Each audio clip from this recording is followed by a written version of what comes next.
A narrator takes us through a creepy forest. He tells us that he went to a secluded city in the woods to survey the new water reservoir. The city is called Arkham, and it was rumored to be cursed and evil. We are introduced to a young girl who lives in this area. Her name is Lavinia, and she is casting a spell to cure her mother of cancer. A survey inspector interrupts her magic, and we learn that he is the man narrating earlier. His name is Ward, and he tells Lavinia he's here to survey the water supply. Lavinia tells Ward that he has ruined her spell, and she angrily gets back on her horse. Lavinia lives in a farmhouse with a big dog and many alpacas. Her father, Nathan, watches her ride in.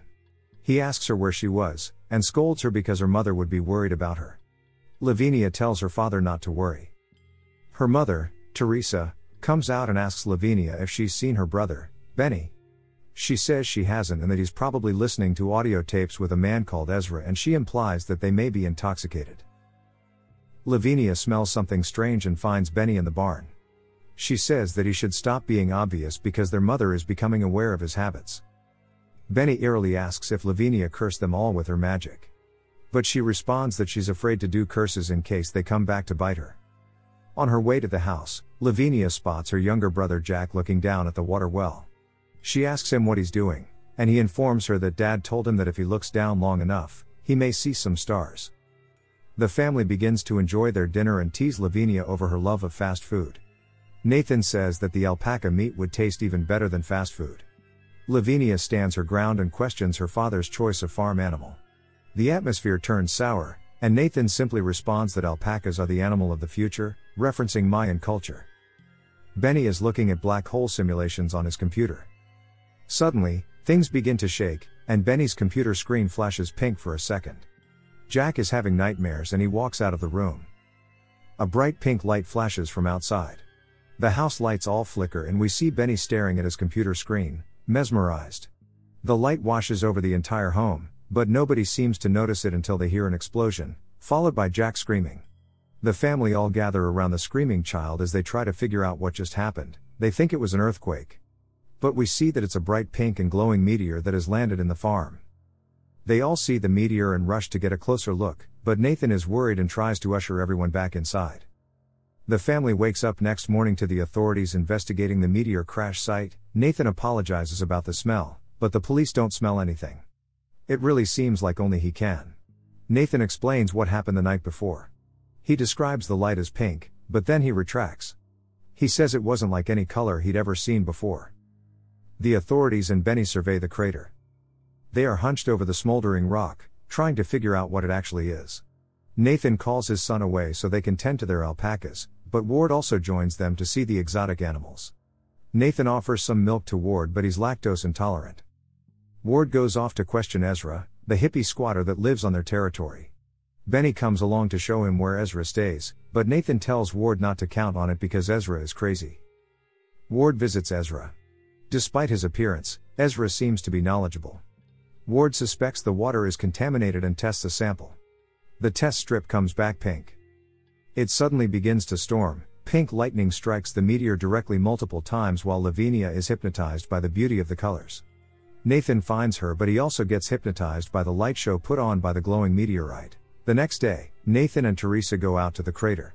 The meteorite has suddenly disappeared, leaving a deep hole in its place. There are also strange flowers near the well now. Teresa is cracking eggs to make dinner with, but the egg whites are red. She chops a carrot, then Jack goes into the kitchen to fetch his mother, and he freaks out when Teresa chops through the carrot and into her finger, severing 2 fingers. Teresa is shocked because she didn't even feel the knife. Nathan puts Benny in charge and reminds him to tend to the alpacas. Nathan drives her to the hospital. Lavinia takes Jack inside to put him to bed, and teases Benny because he is often irresponsible. The next day, Jack is staring at the well, and whistling a tune, which scares Lavinia. He shushes her, and says that the man in the well is talking to him. Lavinia is creeped out, until she hears something whistling back in the well. She rushes back inside, confused. The alien flowers are spreading throughout the yard from the well. Jack peers over the well and looks inside. There is an egg inside and it hatches, releasing a strange pink insect. It looks like a mutated mantis. The insect flies away and Jack is bewildered by it. Lavinia is trying not to puke as she cleans her mother's blood off the kitchen knife. She is suddenly bathed in the pink light and we see that almost 6 hours have passed instantly while she stood there. The sink is overflowing with bloody water. Ward comes back to their home, looking distressed. Lavinia says that now isn't a good time because she isn't feeling well. But he says that's why he's here. He says that there is some sort of contamination in the water supply, but Lavinia is having a hard time following what he's saying. She rushes back inside as she gets sick again. Ward returns to Ezra's shack and warns him not to drink the water. He also advises him to leave. Nathan and Teresa drive back home.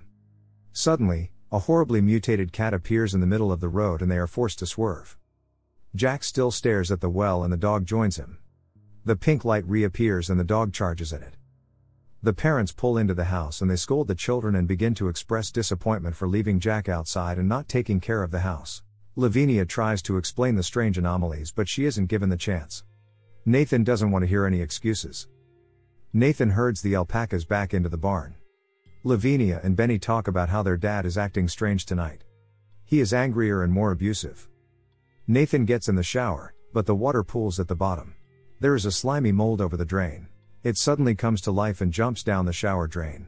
Nathan walks out into the farm next morning, and it is all filled with strange mutated plants and insects. Nathan scratches his arm and the skin turns red. Teresa is working from the attic again, but she is absent-minded. Nathan has a drink and thinks of his abusive father, who he's becoming more like. He turns on the TV and notices the rash on his arm. It's gotten worse. He takes the ice out of his drink and rubs it on the rash. Later that night, Teresa is asleep next to Jack, but he suddenly wakes up and walks to the living room. Lavinia is in her room. She opens and begins reading an evil book. She is performing another spell, standing in a circle of candles. She cuts herself with a knife. Her blood drips onto the book and she carves magical runes all over her body. Teresa wakes up and finds Jack missing. Benny sits outside alone and Jack joins him. They both look at the strange pink light coming from the crater. Teresa wanders around the house looking for Jack, but the boys have gone to the barn because of strange noises they heard coming from inside. They find the alpacas strangely fused into a huge blob of flesh. The blob emits a strange pink radiation. The boys exit the barn terrified at what they saw. Jack runs into his mom's arms, but the pink light strikes them both. Nathan comes outside to see the commotion. The pink light has fused Teresa and Jack like it did the alpacas. Teresa and Jack are taken inside, and Benny is having trouble with the phone. The phone does not reach the emergency services. Lavinia emerges covered in blood from her spell. She is horrified at what happened to her mother and brother. Nathan freaks out in his car because it won't start, and now the entire farm is covered in pink mist and the strange pink flowers and insects. Lavinia tries to comfort her mother, and she notes that it looks like Teresa is absorbing Jack into her own body. Lavinia thinks the meteor came down and began changing everything around it. Benny says that it's not just things, but time as well. He claims it is similar to the black hole simulations he saw earlier, that time stretches around the meteor. Nathan comes back and tells them about the car. The battery is somehow drained because of the strange anomalies. Nathan is disturbed by his wife screeching, and it turns out the sunlight is burning them. Nathan and the kids carry their fused mother and Jack up the stairs and put her in the attic where there is less light. They hear the alpacas screaming and Nathan grabs his shotgun in rage. We get a better look at the hideously mutated alpacas. Nathan begins firing at all the heads of the fleshy blob until none remain. He begins to cry because he was proud of the alpacas and spent a lot of effort raising them. Back in the attic, their mother licks water from a bowl like an inhuman creature. Benny and Lavinia struggle to accept what is going on, and seeing their mother and brother in their current form only makes things worse. Nathan comes back covered in blood and orders the kids downstairs. Lavinia is worried Nathan might put their mother down like he did the alpacas. Nathan begins talking to his wife. But Teresa can't respond. He points the gun to her head but he can't pull the trigger. He puts the gun down and kisses his wife. Her saliva is pink and glowing. He reassures his wife that he's going to find help and when everything is better he's going to take the family on the trip he's always talked about. Nathan sits down in the living room and watches TV, but there's only static. Lavinia plans to escape and saddles her horse, but the horse now has pink eyes. The horse acts wildly and Lavinia struggles to control it. It breaks free and escapes, dashing her dreams of running away. Benny thinks he hears their dog in the well and climbs in to investigate. Lavinia asks him not to, but he does it anyway. Benny says that it smells like death in the well. The bottom of the well burns a bright pink while Benny is inside, and it swallows him. Nathan suddenly appears behind Lavinia and begins forcibly dragging her inside. He rambles crazily while Lavinia cries in pain. Nathan wants Lavinia inside to feed her mother, but she is too afraid to confront her mutated mother. Nathan pushes Lavinia inside the attic and locks her in with her mother. Ward drives back to the farm with the police, and we see the air slowly turn pink as they approach the farm. They turn on the sirens when they see the horse galloping by. Lavinia is in the attic begging to be let out. She can't even bring herself to look at her mother until Teresa begins calling out to Lavinia in a strange shrieking voice. She looks up and sees her mother, now a monstrous creature with spider-like legs crawling on the ground towards her. Jack is still attached to her back, but he is shriveled up. Ward and the police officer approach the house. Nathan answers the door, but he is acting extremely strange, explaining that they've been having a rough time. Ward and the officer go inside to investigate. When they ask about Teresa, he points at the empty couch and says that she's right there. He has clearly gone insane. Nathan says that the family sticks together, except for Benny who lives in the well now. Ward hears Lavinia screaming through the attic door. Ward and the officer barge into the attic and see the horror of the mutated Teresa attempting to eat Lavinia. Nathan shoots Teresa and kills her, covering Lavinia in her blood. He then shoots his mutated son. Ward tries to comfort Lavinia and carries her back to the police car. Suddenly, tentacles shoot out of the well. Nathan aims his gun at Ward, and almost shoots him, but the police officer reacts quickly and saves Ward's life by killing Nathan. Lavinia screams out for her dad and goes to him.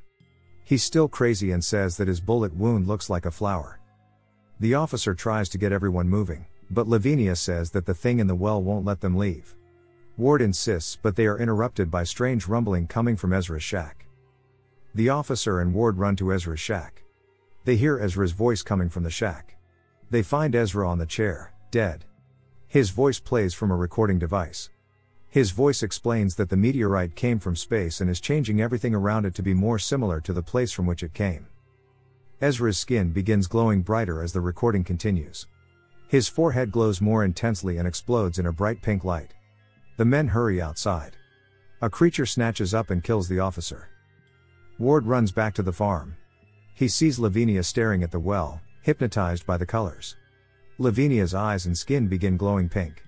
And Ward is horrified. He gets a vision of the world from which the meteor came from and he falls down. A vortex of light emerges from within the well and Lavinia embraces it. The vortex shoots up into space and disintegrates Lavinia.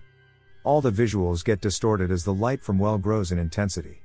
Ward hears phantom voices from inside the house, all conversations from earlier in the movie. Nathan talks to Ward with Lavinia's voice. Ward is terrified because he saw Nathan die only moments earlier. The voices continue and echo and Nathan approaches Ward and shoves him into the wall. Ward escapes into the basement while Nathan bangs on the basement door. He tries to drown out the noise but it gets louder and the light gets brighter. Suddenly, only ash remains and Ward climbs out from beneath the rubble. We see the destruction brought on by the meteor from above. An entire plot of land is reduced to ash in the middle of the forest. The narration that started at the beginning of the film continues. Ward says that he hopes the new dam will bury this place in water to cover the evil that has been unleashed. He explains that whatever came here can never be understood by science. And that it was simply a color out of space. A message that came from the ancient and infinite reaches of space to remind us of our own insignificance. He looks into the accursed water, and leaves never to return.